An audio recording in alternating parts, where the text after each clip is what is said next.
सो प्रभु का धन्यवाद हो जो आज एक बार फिर हमारे परमेश्वर ने हमें और एक नए विषय के साथ सीखने के लिए खुदा ने फजल दिया है। सो आज का जो हमारा विषय है वो ये है कि किस चीज़ की हमें सबसे ज़्यादा जो रक्षा है वो करनी चाहिए, या किस चीज़ का हमें सबसे ज़्यादा ध्यान रखना चाहिए या रक्षा करनी चाहिए आत्मिक जीवन में। ये वाला जो जीवन दुनियादारी का नहीं, आत्मिक जीवन में हमें सबसे ज़्यादा किस चीज़ का ध्यान रखना चाहिए। सबसे ज़्यादा जो जीवन में, आत्मिक जीवन में हमें अगर किसी चीज़ की रक्षा करनी है तो वो हमारा मन है, हमारे शरीर में, मगर हम उसका ख्याल नहीं रखते। हम किस चीज़ को इम्पोर्टेंस देते हैं? हमारा पैसा, हमारे कागज पत्तर, हमारी प्रॉपर्टी, जहाँ हमारी ज्वेलरी लगा लो, जो जो चीज़ें कीमती हम समझते हैं, हम उन चीज़ों की रखवाली करते हैं, ख्याल रखते हैं, मगर अपने मन की रखवाली जो है वो हम बिल्कुल भी नहीं करते हैं। सो हम सीखेंगे खुदा के पाक कलाम से नीति वचन 4:23 वचन। इसमें सुलेमान कहता है सबसे अधिक अपने मन की रक्षा कर, क्योंकि जीवन का मूल स्रोत वही है। मन की रक्षा करनी है। किस चीज की रक्षा करनी है? मन की रक्षा करनी है। सुलेमान जिसके पास खुदा ने बहुत ही बुद्धि का खजाना दिया, बहुत ही अकल, बोध, समझ, ज्ञान दिया, और वो भी कह रहा है कि सबसे ज़्यादा अगर हमें किसी चीज़ का ख्याल रखना है तो वो हमारा मन है। तो नीति वचन 4:23 में हमने पढ़ा है कि सबसे अधिक अपने मन की रक्षा कर, क्योंकि जीवन का मूल स्रोत वही है। मन की रक्षा जो है वो करनी है, मगर हम उन चीज़ों की रक्षा करते हैं जो हमारे लिए क्या है? वैल्यूएबल है, हमारे लिए बड़ी ज़रूरी है। हमारे कागजात हो गए, हमारे डॉक्यूमेंट्स हो गए, हमारी ज्वेलरी होगी, कोई प्रॉपर्टी के कागज लगा लो, कुछ भी ऐसे जो कीमती चीज़ें जो हम समझते हैं, हम उनकी रखवाली करते हैं, मगर हम अपने मन की रखवाली कभी भी नहीं करते हैं। मगर बाइबल हमें सिखाती है सबसे बढ़कर अपने मन की रखवाली करो। क्यों? क्योंकि माड़े, चंगे, अच्छे, बुरे जितने भी थॉट्स, विचार जो आते हैं हमारे अंदर से, वो हमारे मन से ही आते हैं और फिर हमारी जुबान पर आते हैं, जो अच्छे भी होते हैं और बुरे भी होते हैं। तो इसीलिए सुलेमान कह रहा है कि हमें सबसे ज़्यादा जो रखवाली है अपने मन की करनी है। उसमें हमारी डिज़ायर भी हो सकती हैं, जैसे हमारी इच्छा, हमारे एम्बिशंस हो सकते हैं। आपको क्या बनना है, आपके बच्चे, आपका परिवार कैसा होना चाहिए, कैसा बनना चाहिए, आपकी दिन भर की रूटीन कैसी होनी चाहिए, जैसा मैं चाहता हूँ वैसा नहीं है, जेलसी करनी, हमारे विचार, हमारा व्यवहार, सब कुछ। इसीलिए सुलेमान ने कहा कि सबसे ज़्यादा आप अपने मन की रक्षा करो, क्योंकि यही आपके लिए सबसे ज़्यादा कीमती चीज़ है। एग्जाम्पल के तौर पर हम देखें तो प्रभु यीशु मसीह के जो 12 चेले थे, तो जो यहूदा इस्करियोती था, उसने, जब आप यूहन्ना 13:2 वचन पढ़ोगे तो उसमें लिखा है कि यहूदा के मन में शैतान ने आकर विचार डाला। जब शैतान शमौन के पुत्र यहूदा इस्करियोती के मन में ये डाल चुका था कि उसे पकड़वाए, तो कहां पर उसके विचार आया? मन में। तो उसने प्रभु यीशु मसीह को क्या किया? पकड़वा दिया, और बाद में उसको बड़ा पछतावा हुआ कि मैंने ये कितना बड़ा गुनाह कर दिया है, अपराध कर दिया है, मुझे ऐसा नहीं करना चाहिए था, क्योंकि इसका कोई कसूर नहीं है, मेरे से गलती हो गई है। तो अंत में उसने फांसी लगाकर अपने आप को खत्म कर दिया।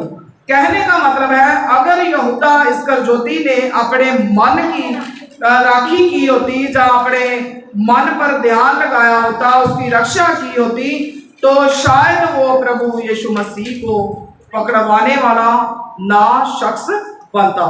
तो उसने अपने मन की राखी नहीं की, अपने मन को अपनी बॉडी के ऊपर उसने हावी होने दिया और उसने इस चीज में सफल होकर अपने मन को जिता दिया और प्रभु यीशु मसीह को पकड़वा दिया। सेकंड जो एग्जाम्पल है हम दाऊद की लगा सकते हैं कि दाऊद ने भी जब गुनाह किया तो बाद में पछताया। आप सबको पता है कुछ चीजें हैं जो ज्यादा हम एक्सपोज नहीं कर सकते हैं। तो औरत का आपको पता है जब युद्ध के लिए जाना था तो दाऊद जब नहीं गया तो अपने छत के ऊपर सैर कर रहा था, एक औरत के कारण उसने गुनाह किया और बाद में उसके पति की भी हत्या कर दी। और अगर इसको भी आप पढ़ोगे तो उसमें लिखा है कि यिर्मयाह 17:9 में मन तो सब वस्तुओं से अधिक धोखा देने वाला होता है। तो जो दाऊद था उसने जब औरत के कारण गुनाह कर लिया तो बाद में फिर वो पछताया और पछताने के बाद जब उसने गुनाह किया तो व्यभिचार भी किया और हत्या भी कर ली। और ये विचार सबसे पहले औरत के प्रति उसके मन में आया और फिर बाद में उसने पश्चाताप किया तो खुदा ने उसको माफ भी कर दिया बाद में, क्योंकि वो हमेशा ही अपने प्रभु में लगन लगाए रहता था, दिल से वो अपने खुदा के बहुत करीब था।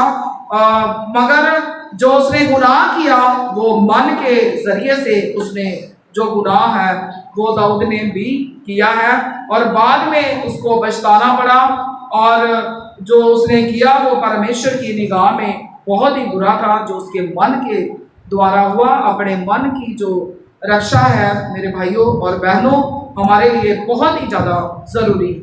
यिर्मयाह 17 का जब आप 9 वचन देखते हो उसमें लिखा है मन तो सब वस्तुओं से अधिक धोखा देने वाला होता है। एक हमारा मन है जो सबसे ज्यादा हमें धोखा देता है, हमें गुमराह करता है, हमें बर्बाद कर देता है, उसमें असाध्य रोग लगा है, उसका भेद कौन समझ सकता है। जब हमारा मन जैसे दाऊद ने यहूदा ने गुनाह किया तो उस टाइम उनको लगा होगा कि हमारा जो मन है जहाँ हम जो भी कर रहे हैं वो सही है, मगर वो उस बुरे काम को करने में जीत गए और अपने प्रभु की मर्जी पूरी करने में वो लोग जो थे वो हार गए। और खुदा का कलाम इसीलिए हमें कह रहा है कि जो हमारा मन है सब वस्तुओं से हमारे जितने भी बॉडी पार्ट है सबसे ज्यादा जो गुनहगार है जो धोखा देने वाला है वो हमारा मन है, क्योंकि सबसे पहले जो भी आता है हमारे मन में आता है, फिर मन से आगे हम सब काम जो है वो करते हैं। उदाहरण के तौर पर हमें अपने मन की रक्षा खुद करनी है, कोई आपके मन की रक्षा नहीं कर सकता, चाहे पूरी बाइबल पढ़ लो आप स्टार्टिंग टू एंड, मगर अपने मन की जो रक्षा है वो हमें खुद ही करनी है।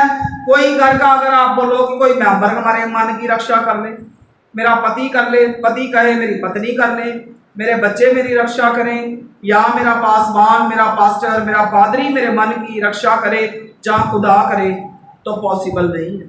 आपके मन की जो रक्षा है यही काम है जो आपको खुद करना है। जब प्रभु यीशु मसीह ने इस दुनिया में प्रचार किया, इवन उसके चेलों ने भी, तो जो सबसे पहला जो कलाम था लोगों के लिए वो यही था कि मन फिराओ, मन फिराओ, सबसे पहला प्रचार। अगर बाइबल में हम देखें तो बाइबल में एक ही प्रचार है, बाकी पूरी बाइबल जो है वो हमारे जीने के सिद्धांत हैं। चाहे आप किसी से भी पूछ रहे ना, मेरे खुदा ने मुझे सिखाया, जो प्रचार है वो ये है अपना मन फिराओ, बपतिस्मा लो और अपने प्रभु के पीछे जाओ। हमारे प्रभु ने हमारे लिए एक एक खून का कतरा बहाया है, यही प्रचार है। और ये आप भी कर सकते हो अपने आस पड़ोस में, अपने जितने भी आपके फैमिली मेंबर्स हैं, आपके नेबर्स हैं, कोई भी आपके नॉन पर्सन है, उनको आप बता सकते हो कि अपना मन फिराओ, अपने प्रभु के पीछे मुड़ जाओ। ताकि आप बचाए जाओ, आप छुड़ाए जाओ, क्योंकि हमारे प्रभु यीशु मसीह ने खून का एक एक कतरा हमारे लिए बहा दिया है ताकि हम बच जाएं। ये प्रचार है, ये प्रचार आप भी कर सकते हो और रूहों को आप बचा सकते हो। जब आप नीति वचन 16 का 1 वचन पढ़ते हो तो मन की युक्ति मनुष्य के वश में रहती है।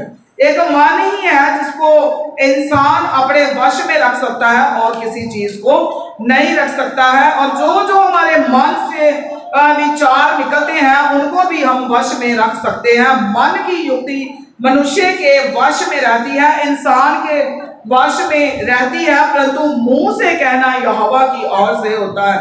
पहले हमारे मन से जो भी निकलता है वही हमारे मुंह से आता है। जब हम अच्छी अच्छी बातें करते हैं तो वो हमारे परमेश्वर की ओर से होती है, मगर जो मन हमारा है उसको अगर वश में रखना है तो वो एक इंसान का कार्य है। अपने मन की रक्षा करनी, अपने मन को अपने वश में रखना है। नीति वचन 18 का 2 में जब आप पढ़ते हो तो मूर्ख का मन समझ की बातों में नहीं लगता। जो इंसान, जो मूर्ख लोग होते हैं उनका जो मन है वो कभी भी समझ की बातों में नहीं लगता है। अपने मन की रक्षा जो है आपने करते रहना है, हमेशा ही मन की रक्षा करने में आपने लगे रहना है। हम अपने मन की रक्षा कैसे कर सकते हैं, ये एक पॉइंट है कि हम अपने मन की जो रक्षा है वो कैसे कर सकते हैं। तो आप लिख सकते हो प्रार्थना करना, वचन पढ़ना, पवित्र जीवन जीना और परमेश्वर से प्रेम करना। ये 4 चीजें जो है इससे हम अपने मन की जो रक्षा है वो हम कर सकते हैं। अपने मन पर कंट्रोल करना सीखो। अगर आप अपने मन पर कंट्रोल करना सीख गए तो आप कभी भी अपनी जिंदगी में कभी गलत डिसीजन नहीं लोगे और कभी भी आपके पैर दाई बाई तरफ नहीं मुड़ेंगे, बल्कि उस तरफ मुड़ेंगे जिस तरफ आपको आपका खुदा मोड़ना चाहता है। 4 चीजें जब आपके जीवन में होंगी तो आपको कोई खुदा की बादशाही में दाखिल होने से भी रोक नहीं सकता है। आपको रोज प्रार्थना करनी है, वचन पढ़ना है, पवित्र जीवन आपने जीना है और परमेश्वर से आपने प्रेम करना है। सबसे ज्यादा जो प्यार है, जो मोहब्बत है वो अपने खुदा से करो। चाहे कुछ भी हो जाए, आपके घर में हो जाए, रिश्तेदारों में हो जाए, कहीं भी कुछ होता है तो आप अपने खुदा को पहला दर्जा दो और बाकी चीजों को आप दूसरे नंबर पर रखो। सबसे पहले अपने खुदा को आपने आगे रखना है। हर चीज को, हर दुख को, हर कष्ट को आपने हंसते हंसते आपने सहन करना है और अपने खुदा का बस अय्यूब की तरह आपने धन्यवाद करते जाना है। मरकुस जब आप 12 का 30 वचन पढ़ते हो, और प्रभु अपने परमेश्वर से, अपने पूरे मन से और अपने सारे प्राण से और अपनी सारी बुद्धि से और अपनी सारी शक्ति से प्रेम रखना। हालेलुया। अब आपने क्या करना है? मरकुस 12 का जब आप 30 वचन पढ़ते हो, इसमें 4 चीजें हैं, सॉरी 1 2 3 4 चीजें हैं जिनकी तरफ आपने ध्यान देना है। 4 चीजें मैंने आपको पहले बताई हैं और 4 चीजें ये 8 चीजें हो गई हैं। पहला, प्रार्थना करना, वचन पढ़ना, पवित्र जीवन जीना और परमेश्वर से प्रेम रखना। जब हम मरकुस 12 का 30 वचन पढ़ते हैं तो क्या आपने करना है? और तो प्रभु अपने परमेश्वर से अपने पूरे मन से, अपने प्रभु अपने परमेश्वर से अपने पूरे मन से क्या करना है? और अपने सारे प्राण से। पहले तो अपने पूरे मन से एक चीज होगी, अपने पूरे प्राण से मतलब पूरी जान से, अपनी जान लगा देनी है पूरी जान से। तीसरी बात, सारी बुद्धि से, और अपनी सारी बुद्धि से, जितनी भी तुझे समझ है सारी समझ से और अपनी सारी शक्ति से, जितनी भी तेरे अंदर पावर है तेरे खुदा ने रखी है। तुझे इस धरती पर तेरी रचना करी, तेरा वजूद बनाया, तुझे इस धरती पर भेजा, तुझे पक्षी, तुझे जानवर, तुझे कोई पेड़ पौधा, कोई कीड़ा मकोड़ा नहीं बनाया है। तेरे परमेश्वर ने तुझे इंसान बनाकर इस धरती पर भेजा है, मगर तूने कभी आज तक अपने परमेश्वर से नहीं पूछा कि मेरे प्रभु तूने मुझे इंसान बनाकर इस धरती पर भेजा है, मेरे खुदावंद खुदा मुझे बता, तूने मुझे जानवर नहीं बनाया, मुझे पेड़ पौधा नहीं बनाया, मुझे कीड़ा मकोड़ा नहीं बनाया है। अगर मुझे इंसान बनाया है तो मेरे खुदा मुझे बता, मेरे जीवन में तेरी क्या रजा। हालेलुया। अगर आप पूछोगे और इस कलाम के वसीले और ये जो कलाम आपके तक पहुंचा है, आप चलोगे तो आप सुखी सुखी जीवन अपना व्यतीत करोगे। आप अपने खुदा को अहमियत नहीं देते हो, आप अपने खुदा को पहला दर्जा नहीं देते हो, आप अपने खुदा को अपने से पीछे रखते हो, अपने रिश्तेदारों को आगे और अपने खुदा को पीछे, आप अपने अपनों को आगे और अपने खुदा को पीछे नहीं। मेरे अजीजों, अगर आप चाहते हो कि मैं अपना सुखी सुखी जीवन जी सकूं इस धरती पर भी, और मैं अपने खुदावंद खुदा की बादशाही में भी दाखिल हो सकूं, तो आपको वचनों के मुताबिक चलने की जरूरत है। वहां पर 16 तारीख की इबादत में मैंने वहां पर बताया कि जब दुल्हा आए हमारे प्रभु यीशु मसीह जब आएंगे दुल्हा बनकर घोड़े पर सवार होकर, जब वो आएंगे, आकर जब अपनी दुल्हन को देखेंगे तो वो देखते ही पहचान जाए कि ये मेरी दुल्हन है। तो मैं आपसे भी पूछती हूँ, क्या आप तैयार हैं? जैसे एक दुल्हा अपनी दुल्हन को लेने, समझो मेरी बात को, सब इधर देखो, एक जो दुल्हा है वो अपनी दुल्हन को लेने के लिए आता है।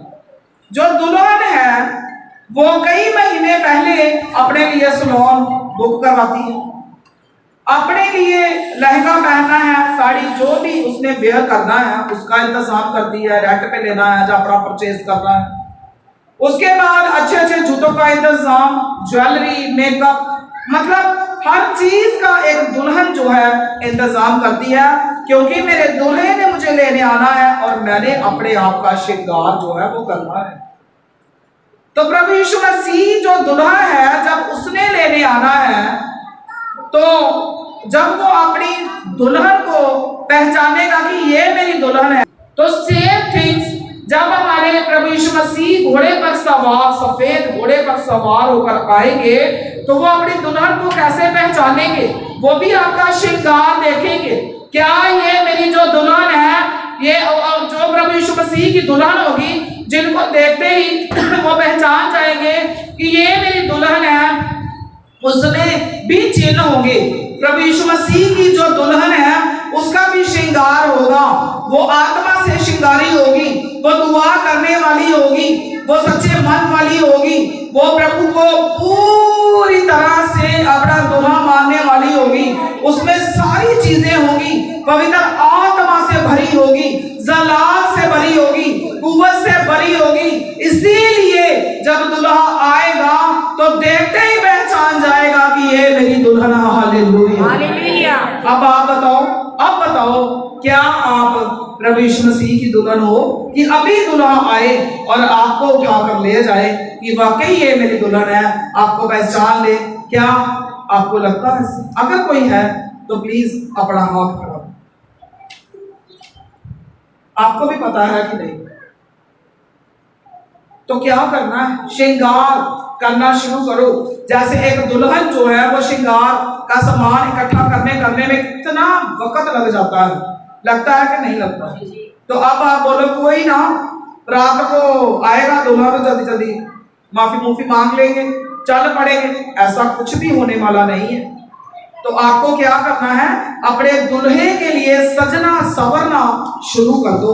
पता नहीं कब आपका दुल्हा आ जाए, वो चोरों की न्याय आएगा और आपको पता भी नहीं चलेगा, आपको समय, आपको वक्त बिल्कुल भी नहीं मिलेगा। फिर सिर्फ और सिर्फ रोना कुर्लाना और दांतों का पीसना रह जाएगा और 1000 साल तक आपको नरक में अपना समय जो है वो व्यतीत करना पड़ेगा।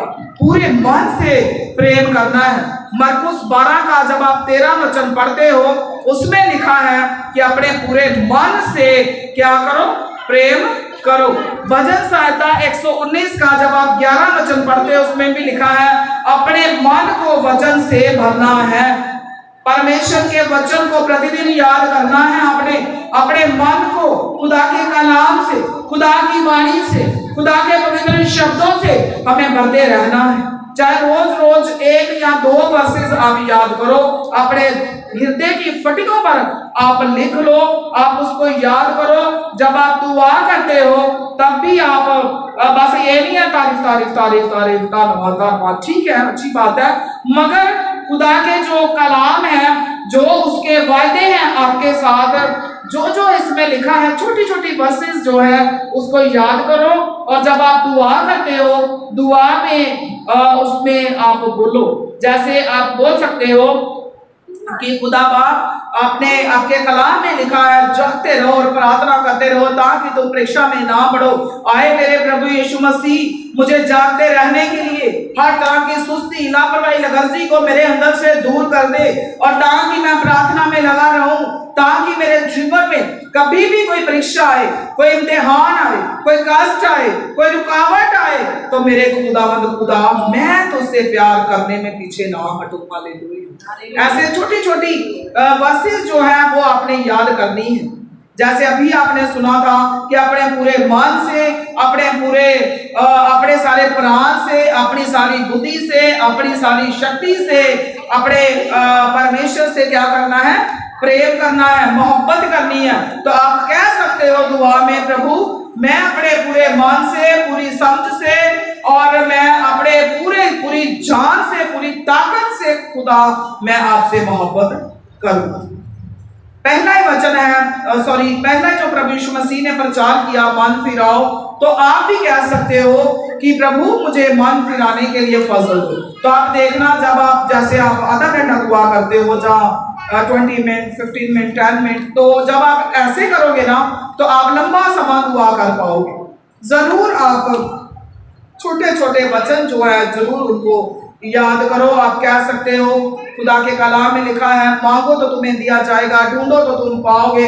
तो आप कह सकते हो, प्रभु मैं बहुत मुश्किल में हूँ, मैं परेशानी में हूँ, मैं ये चीज आपसे मांगना चाहती हूँ। खुदावंद खुदा का वायदा है मेरे साथ कि आप मांगोगे तो दिया जाएगा। प्रभु मैं तेरी बेटी हूँ, तेरा बेटा हूँ, मेरे ऊपर रहमत कर दे।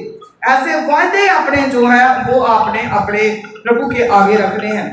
दूसरा कुरिन्थियों उसका 10 अध्याय उसका 4 और 5 वचन मैं आपके सामने पढ़ना चाहूंगी। हर एक कल्पना और भावना, हमारे विचार जो है जो प्रभु के खिलाफ है, उसे कैद करें और खंडन करें। क्या करना है?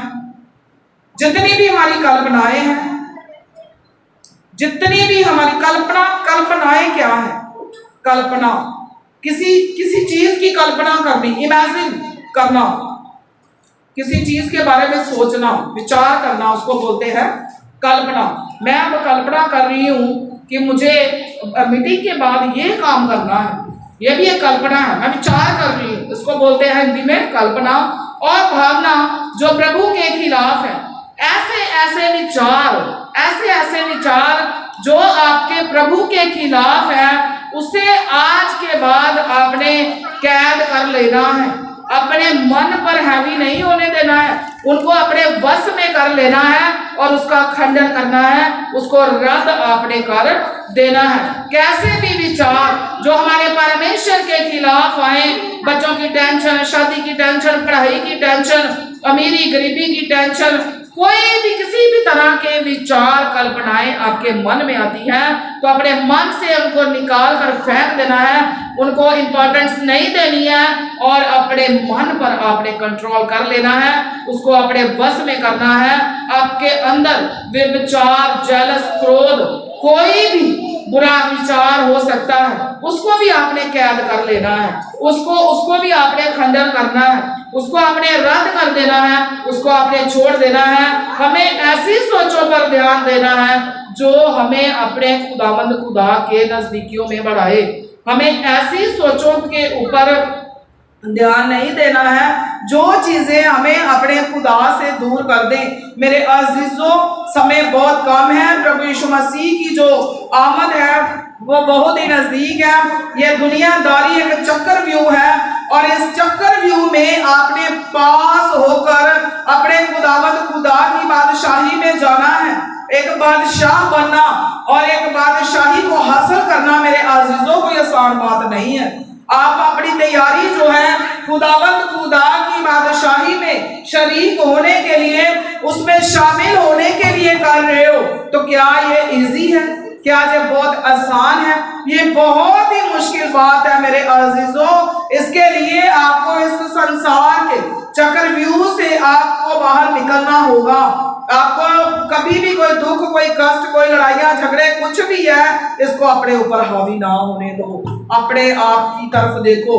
गुस्से में आकर हम बहुत बड़े बड़े फैसले जो है वो ले लेते हैं, बाद में फिर दाऊद की तरह, यहूदा इस्करयोती की तरह हमें पछताना पड़ेगा, फिर उसका कोई फायदा नहीं होगा। हमेशा अपने प्रभु की तरफ देखो। कोई भी दुख है, कष्ट है, अपने प्रभु को ही बताओ, किसी को बताने का कोई फायदा नहीं है। अपने प्रभु की शरण में आओ और जितनी बातें आपको आपके अपनों से, आपके प्रभु से, खास करके आपके खुदा से आपको दूर करती हैं, उन चीजों का खंडन कर दो, उनको रद्द कर दो, उनको अपने वश में कर लो, उनको कैद में कर लो। ये मैं नहीं कह रही हूँ, दूसरा कुरिन्थियों 10 अध्याय उसका 4 और 5 वचन। उसके बाद रोमियो 12 का 2 वचन में लिखा है, रोमियो 12 अध्याय उसका 2 वचन, इस संसार के सदृश ना बनो, परंतु तुम्हारे मन के नए हो जाने से तुम्हारा चाल चलन भी बदलता जाए, जिससे तुम परमेश्वर की भली और भावनी और सिद्ध अनुभव से मालूम करते रहो। ये मैं आपको पहले ही बता चुकी हूँ कि हमें अपनी प्रभु की नजदीकियों में बढ़ना है, संसार की परेशानियों में उलझना नहीं है, अपने मन पर हमें कंट्रोल करना है। कभी भी हमारे मन में कुछ भी आए जो हमें हमारे प्रभु से दूर ले जाए, तो उसको रद्द कर देना है अपने, और अपने प्रभु की नजदीकी में आपको बढ़ना है। मन को नया बनाओ, हर रोज अपने मन को नया बनाओ, हर रोज रद्द करते जाओ, अपने मन को पीछे धकेलते जाओ और खुद आप अपने प्रभु की नजदीकियों में आगे बढ़ते जाओ। जब आप ऐसा करते जाओगे तो हर दिन आपको नया मन मिलेगा, हर दिन आपको नया बल प्राप्त होगा, हर दिन आप अपने गुनाहों से, अपने पापों से माफी मांगने के योग्य बनते जाओगे। हर दिन इस मंदिर की सफाई में लगे रहो। मैंने पहले भी बताया था कि चाहे कोई भी है, चाहे महल बना लो शीशे का, उसमें भी डस्ट एंड डर्ट आ जाती है, कट्टा मिट्टी आ जाता है, उसको हमने रोज रोज सफाई करनी है। हम खुदा का मंदिर है, अपने प्रभु यीशु मसीह का मंदिर है, तो हमने भी अपने आप की रोज सफाई करनी है।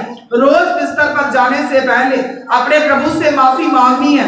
मेरे प्रभु, अगर दिन भर मेरे अंदर किसी भी तरह की कोई डस्ट एंड डर्ट आ गई है, किसी भी तरह की कोई गंदगी आ गई है, तो मेरे प्रभु मैं इस गंदगी के साथ सोना नहीं चाहता हूँ, मुझे साफ कर, ताकि मैं तुझ में भी आगे बढ़ सकूं। अपने प्रभु में बढ़ते जाना है। हर दिन खुदावंद खुदा की बादशाही की तलाश में आपने बढ़ते जाना है, उसकी तलाश करनी है। हर दिन अपने खुदावंद खुदा की बाट जोते रहना है, हर दिन जागते रहना है और प्रार्थना करते रहना है। तो फिर आप कभी भी संसार के सदृश नहीं बनोगे और आप अपने प्रभु की नजदीकियों में आप बढ़ते जाओगे और हर तरह की मुश्किलों से आप बच सकोगे। जब आप फिलिप्पियों की पत्री 4 का 8 वचन पढ़ते हो, तो उसमें पौलुस के ऐसे विचार है जिसको हम पढ़ेंगे। इसलिए हे भाइयों, जो बातें सत्य हैं, अब आप अपनी डायरी ओपन करो, देन 8 पॉइंट जो है वो मैं आपको लिखवाऊंगी, जो आपने लिखने हैं। 8 पॉइंट मैं आपको पहले बता चुकी हूँ, देन 8 पॉइंट और हैं जो आपने लिखने हैं। इसी वर्ष में है फिलिप्पियों की पत्री 4 का 8 अध्याय। क्या क्या करना है? हे भाइयों, जो बातें सत्य हैं, जो सच है, और जो बातें आदरणीय हैं, जो इज्जत के योग्य हैं, जो बातें उचित हैं, जो जरूरी है, और जो बातें पवित्र हैं, और जो बातें सुहावनी हैं, और जो बातें मनभावनी हैं, अर्थात जो भी सद्गुण अर्थात प्रशंसा की बातें हैं, उन पर ध्यान लगाया करो। हालेलुया। 8 बातें इस वर्ष में हैं जिनको आपने याद करना है। पहली बात, जो जो बातें सत्य हैं, हमारे खुदावंद खुदा की पवित्र वाणी सत्य थी, सत्य है और सत्य रहेंगी। इन चीजों पर, इन बातों पर, इस वाणी पर, इन शब्दों पर ईमान और विश्वास लेकर आओ। ये जो वाणी है ये आपको खुदावंद खुदा की बादशाही तक लेकर जाएगी। इस धरती पर भी अगर आप सुख पाना चाहते हो तो इस वाणी की तरफ ध्यान दो। इसको रोज पढ़ो, थोड़ा थोड़ा पढ़ो, ज्यादा नहीं पढ़ सकते हो तो थोड़ा थोड़ा पढ़ो। ये 8 चीजें जो है आपने अपने जीवन में कंप्लीट करनी है। जो जो बातें सत्य हैं, सेकंड बात, जो जो बातें उचित हैं, जो जो बातें पवित्र हैं, जो जो बातें सुहावनी है, जो जो बातें मन भावनी है और जो जो बातें आदरणीय है, सद्गुण प्रशंसा के लायक हैं, वो बातें जो हैं आपने क्या करना है, उन पर ध्यान लगाना है। जो जो बातें आपको अपने खुदावंद खुदा की बादशाही से परे लेकर जा रही है, आपको अपने खुदा की मोहब्बत में कमजोर कर रही है, आपको दुआ करने में कमजोर करती है, वचन पढ़ने में कमजोर करती है, उन चीजों को आपने अपने ऊपर हावी नहीं होने देना है, उनको रद्द कर देना है। अपने मन को आपने वश में रखना है, क्योंकि एक मन है जिसको इंसान अपने वश में रख सकता है और किसी चीज को भी नहीं रख सकता है। और मन ही जो है वही हमसे पाप, गलतियां, गुनाह, अपराध सब जो है वो हमारा मन हमसे करवाता है। मन के पीछे लगकर अगर हम उन गलतियों को करते हैं तो बाद में हमें पछताने के अलावा कुछ भी नहीं हासिल होता है। अपने मन की रक्षा करनी है मेरे अजीजों, अपने मन को अपने वश में करना है। जैसे एक ड्राइवर स्टीयरिंग को कंट्रोल कर सकता है, जो साथ में सवारियां हैं वो नहीं कर सकती हैं, ड्राइवर को ही करना पड़ता है। सेम ऐसे ही हमें अपने मन को जो कंट्रोल करना है। समझ लो हमारी ये जीवन रूपी गाड़ी जो है, इसका जो स्टीयरिंग है वो हमारा मन है और मन को आपको खुद कंट्रोल करना है। अगर आप कंट्रोल करके तो आप जीत जाओगे, अगर आप कंट्रोल करने में नाकाम रहे तो आप हार जाओगे, इस दुनिया में भी हार जाओगे और खुदावंद खुदा की बादशाही में भी आपको हार का सामना करना पड़ेगा। सो हमेशा अपने प्रभु में बने रहो ताकि आपका प्रभु भी आपके साथ बना रहे। आप अपने प्रभु के साथ साथ चलो ताकि आपका प्रभु भी आपके साथ साथ चले। आप धर्मी बनते जाओ ताकि आपके खुदा का पाक कलाम पवित्र वाणी में जो लिखा है कि परमेश्वर की आंखें और कान हमेशा धर्मियों पर लगे रहते हैं। हम इंसान का बाहरी रूप देखते हैं मगर खुदा का कलाम कहता है हमारा परमेश्वर जो है वो भीतरी मनुष्य को, उसकी आंखें जो है हमेशा हमारे मन पर लगी रहती है। हमारा मकसद क्या है, हमारे मन के विचार कैसे हैं। मेरे अजीजों, जरूर आप अपने अपने जीवन पर ध्यान दो और अपने मन को कंट्रोल करो। दुआ में लगे रहो, वचन पढ़ो, पवित्र जीवन जियो ताकि आप अपने परमेश्वर में बने रहो। सब घुटनों पर हो जाएंगे और सब अपने हाथ उठाकर अपने खुदावंद खुदा की तारीफ करेंगे। Hallelujah, praise the Lord, praise the Lord, praise the Lord, praise the Lord, praise the Lord, praise the Lord.